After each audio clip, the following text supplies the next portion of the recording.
اور ہم اتر جائیں گے اور نچلے کی منزل میں ہو جائیں گے. یعنی ایوب انصاری یہ کہہ رہے ابو ایوب انصاری کہ آپ اوپر چلی جائیے ہم نیچے آ جائیں گے. فقال تو اللہ کے رسول صلی اللہ علیہ وسلم نے فرمایا یا ابا ایوب اے ابو ایوب.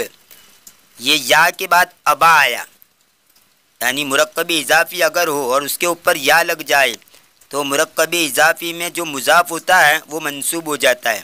اور یہ ابو کا اعراب جو ہے مضاف کی شکل کے اندر، ابو ان کا جب کسی چیز کی طرف اضافت کی جائے تو ایسی صورت کے اندر اس کا جو اعراب ہوتا ہے مرفوع حالت میں واو ہوتا ہے، منصوب حالت میں الف ہوتا ہے اور مجرور حالت میں یا ہوتا ہے. تو یہاں پر ابا یہ الف جو ہے یہ گویا اس کا نسب ہے، یعنی یہ جو ہے اعراب بالحرف ہے. اعراب کی دو قسمیں، اعراب بالحروف اور اعراب بالحرکت. تو یہ اعراب بالحروف میں سے ہے، گویا الف یہ اس کی حالت نسبی ہے. فقال جیسے ابو بکرن ہے تو یا لگائیں گے تو اب یا ابا بکرن کہیں گے، یا ابو بکرن نہیں کہیں گے بلکہ یا ابا بکرن.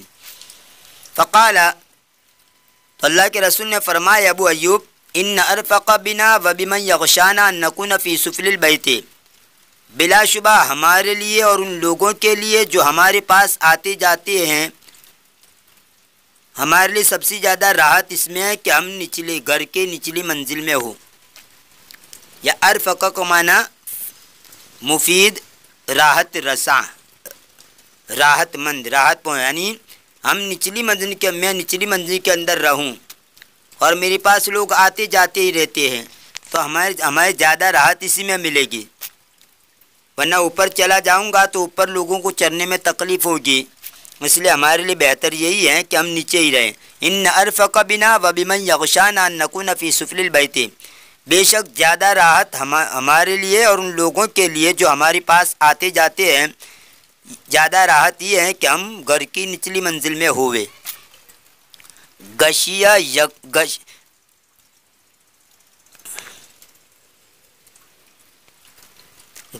یغشا گشیانن اس کا معنی ہوتا ہے کسی جگہ پر آنا جانا، کسی جگہ پر.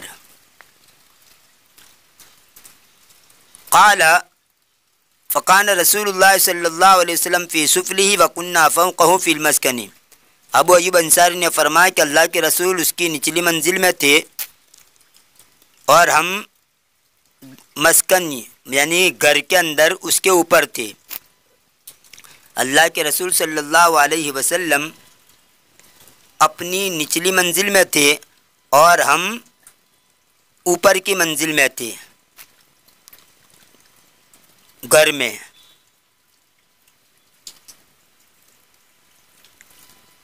یہ ہو کی جو ضمیر ہیں وہ البیت کی طرف لوٹے گی، فی سفلہ اور فوقہ، ان دونوں میں جو یہ ہو کی ضمیر واحد مذکر غائب کی اس کا مرجع یعنی جہاں پر یہ ضمیر لوٹتی ہے وہ البیت ہیں.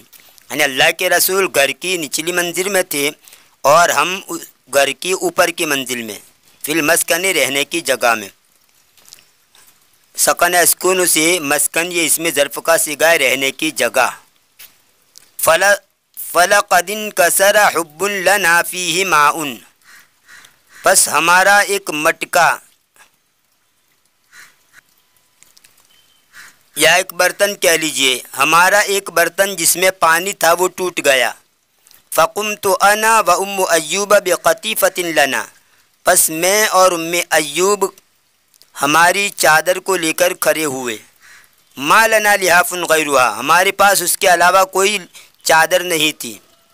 قطیفۃ مخمل یا مخمل جیسا سوتی کپڑا، اس کی جمع آتی ہے قطائف اور قطوف، اور لحاف ان کا معنی چادر. ما لنا لحاف غیرها، ہمارے پاس اس کے علاوہ کوئی لحاف نہیں تھا، چادر نہیں تھی. ننشف بها الماء تخوفا ان یقطر علی رسول اللہ صلی اللہ علیہ وسلم منہ شیء فیؤذیہ. چادر لے کر کیوں ہم کھڑے ہوئے کہ ہم اس کے ذریعے پانی کو پونچھ دے، خشک کر دے، اس کے ذریعے پانی کو ہم جذب کر دے یعنی خشک کر دے، اس ڈر سے کہ وہ اللہ کے رسول کے اوپر اس میں سے کچھ ٹپکے. منہ یعنی من الماء، اس ڈر سے کہ اللہ کے رسول پر پانی میں سے کچھ ٹپکے، فیؤذیہ پھر وہ آپ کو تکلیف پہنچائے۔ آزا یوزی ایزان کا معنی تکلیف پہنچانا، تکلیف دینا۔ جیسے اللہ کے رسول کی حدیث ہے اوذیت فی اللہ ما لم یؤذ احد او کما قال علیہ الصلوۃ والسلام، کہ اللہ کی خاطر مجھے جتنا ستایا گیا کسی کو نہیں ستایا گیا۔ مجہول کا صیغہ ہے اوذیت فی اللہ، ما لم یؤذ یہ دونوں مجہول کے صیغے ہیں۔ اوذیت ماضی کا واحد متکلم کا مجہول کا صیغہ ہے، اور لم یؤذ یہ مضارع مجزوم کا واحد مذکر غائب کا صیغہ ہے۔ اوذیت فی اللہ ما لم یؤذ احد، مجھے اللہ خدا میں اللہ کی خاطر جتنا ستایا گیا کسی کو نہیں ستایا گیا۔ تو آزا یوزی ایزان کا معنی ستانا، اسی سے ہم بولتے ہیں ایذائے مسلم، یعنی مسلم کو تکلیف، مسلمان کو تکلیف پہنچانا۔ قال وَكُنَّا نَصْنَعُ لَهُ الْعَشَاءَ، ابو ایوب انصاری نے فرمایا کہ ہم آپ کے لیے شام کا کھانا بناتے تھے۔ ثم نبعث به الیہ، پھر ہم اس کو آپ کے پاس بھیجتے تھے۔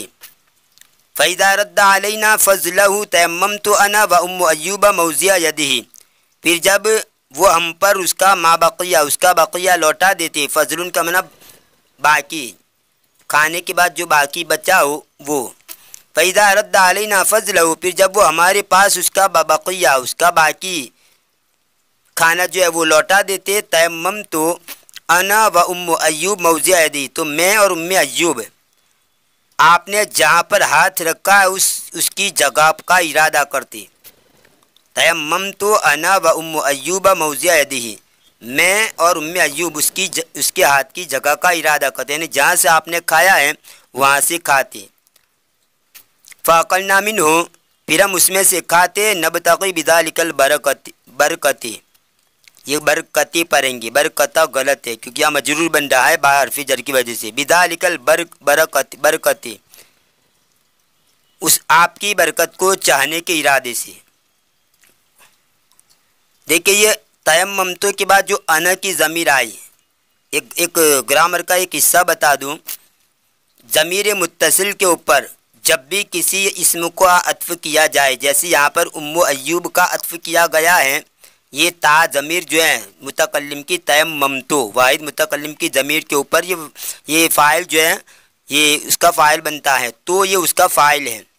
تو جب بھی ضمیر متصل کے اوپر کسی اسم کا عطف کیا جائے تو قاعدہ ہے کہ براہ راست عطف نہیں کر سکتے، بلکہ بیچ کے اندر جس چیز کے اوپر عطف کیا جا رہا ہے، جیسے یہاں پر تیممتو میں تا کے اوپر عطف کیا جاتا ہے اور واحد متکلم ہے، تو اسی اعتبار سے ضمیر بیچ میں واحد ضمیر منفصل میں سے ضمیر لائیں گے۔ جیسے یہاں پر تیممتو میں متکلم کی ضمیر ہے تو انا لایا گیا۔ اس کی دوسری مثال قرآن کریم کے اندر ہے اسکن انت وزوجک الجنت، اللہ تبارک و تعالیٰ نے حضرت آدم علیہ السلام سے کہا کہ آپ اور آپ کی بیوی جنت میں رہیے، اسکن انت وزوجک الجنت، تو یہاں پر دیکھیں اسکن کا معنی آپ رہیے، اس کے اوپر فاعل کی ضمیر کے اوپر عطف کیا گیا ہے زوجکا کا، لیکن بیچ میں ایک ضمیر لائے انت۔ اب چونکہ اسکن واحد مذکر حاضر کا صیغہ ہے اور یہ ضمیر واحد حاضر کی ہے، اس لیے یہاں پر ضمیر جو لائی گئی ضمیر منفصل وہ بھی واحد حاضر لائی گئی۔ بس اسکن انت، اگر اسکنو ہو تو آپ کہیں گے انتم، اسکن نہ ہو تو آپ کہیں گے انتن، تو جس کے اوپر بھی عطف کیا جائے جس ضمیر کے اوپر اسی کے مطابق ضمیر منفصل لائیں گے۔ خیر، تو یہاں پر تیممتو کے اوپر ام ایوب کا عطف کیا گیا ہے، اس لیے بیچ میں انا کی ضمیر لائی۔ حتی بعثنا الیہ لیلۃ بعشائہ، یہاں تک کہ ہم نے آپ کے پاس رات کو آپ کا شام کا کھانا بھیجا۔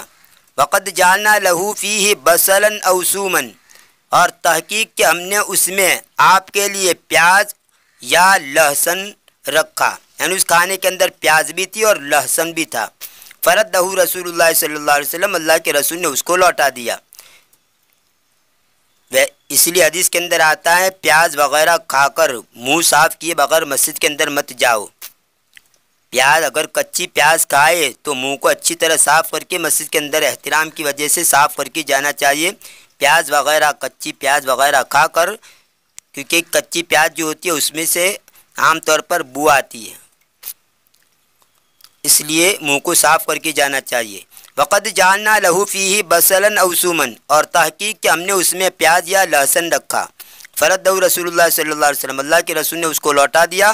ولم ار لیدہ فیہ اثرا، اور میں نے اس میں آپ کے ہاتھ کا اثر نہیں دیکھا، یعنی کھانا بیچا تو کسی بھی جگہ پر ایسا نہیں لگا کہ اللہ کے رسول نے کھایا، کیونکہ کھاتے تو کسی جگہ کھانا بھی کم ہوتا اور وہاں پر آپ علیہ الصلوۃ والسلام کے کھانے کے نشانات ہوتے، لیکن کوئی اثر نہیں دیکھا۔ قال، تو ابو ایوب فرماتے ہیں فجئتہ فزیا، میں آپ کے پاس گھبرایا ہوا آیا، فزین یہ حال بنے گا، گھبراتا ہوا آیا۔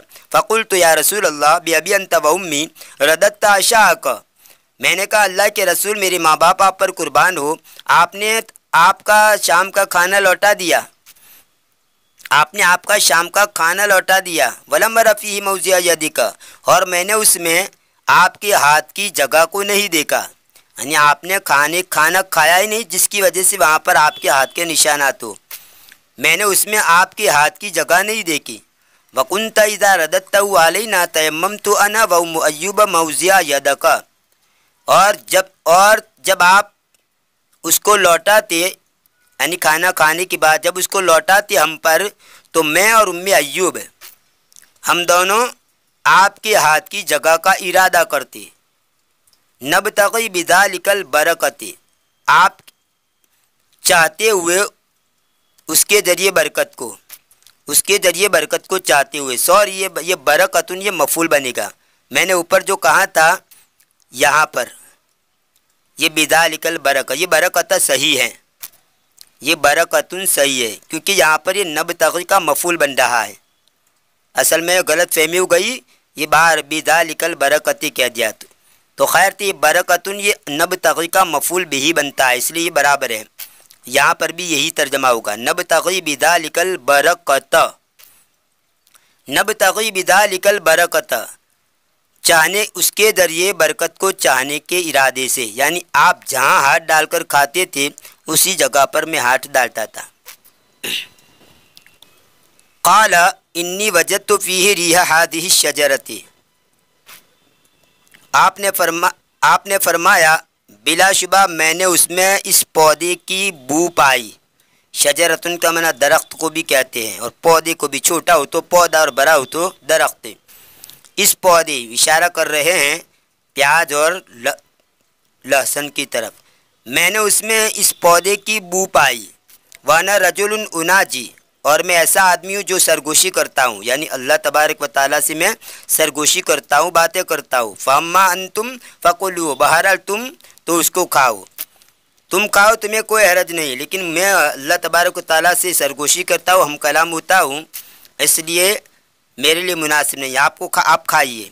وانا رجل اناجی، اور میں ایسا آدمی ہوں کہ میں سرگوشی کرتا ہوں، سرگوشی یہ سر اور گوش سے مل کر بنا ہے، سر کا معنی سر اور گوشت کا معنی کان، فارسی کے اندر گوشت کہتے ہیں کان کو، تو اسی سے مل کر بنا سرگوشی، یعنی آدمی جب کسی سے کوئی بات آہستہ سے کہتا ہے تو اپنا جو سر ہوتا ہے وہ قریب لے جاتا ہے اور کان کے اندر بات کہتا ہے تاکہ کوئی نہ سنے، اس لیے اس کو کہا گیا سرگوشی، گوش یعنی کان، سر کا معنی سر، تو سرگوشی کان میں کوئی بات کہنا، آہستہ کوئی بات کہنا۔